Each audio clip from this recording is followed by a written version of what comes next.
Thanks very much, Deanne. So are there questions or comments? There's one from online. We have a question on Twitter, and it's whether the Arthritis Health Journal could be adapted for other forms of arthritis.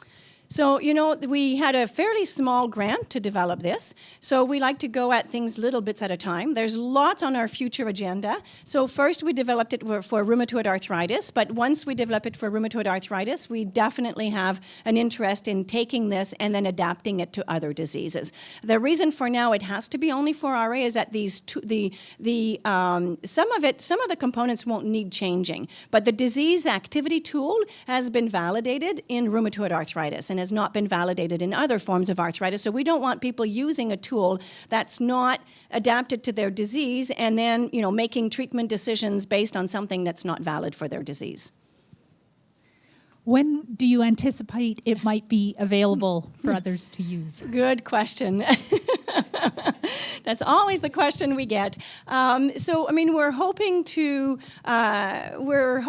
recruit over the next 3 months. Hopefully, we'll be done. We were hoping to be done our recruitment by Christmas, but we're not there yet. Then we follow people for 6 months, and then we analyze the results. But while we're analyzing the results, once we're done the trial, there's no reason that we can't make it available. So then we will make it, and we will make it available. The only issue is that we have to secure. We have an agreement right now with TELUS Health Space for it to be hosted there as part of the study. We need to find a secure long-term platform where we can keep it. So for now, it will be available through TELUS Health Space, but it doesn't mean that people need to become a member of the TELUS Health Space, and there is a monthly fee to that. So it's not. But in order to make it readily available, there are issues of because it's considered health information, we need to secure a secure platform in terms of issues of data security for health information for it to be hosted permanently. So, but I'm hoping, I didn't answer your question. I told you what's needed to get there, timeline-wise. I'm hoping that within a year it's going to be readily available.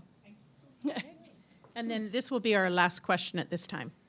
When it's implemented with rheumatologists, when we go into the office, we normally have to fill out a HAC or health assessment questionnaire. Now, is there some way, because it sort of would be a little bit of duplication, is there some way that this would either replace that or be incorporated? I'm just asking. We're using the same hack, so Yeah. you could print it and bring it in, and then you could say, well, I've already done it. It just depends when you last did it. If you last did it 2 weeks ago, your rheumatologist might want it again.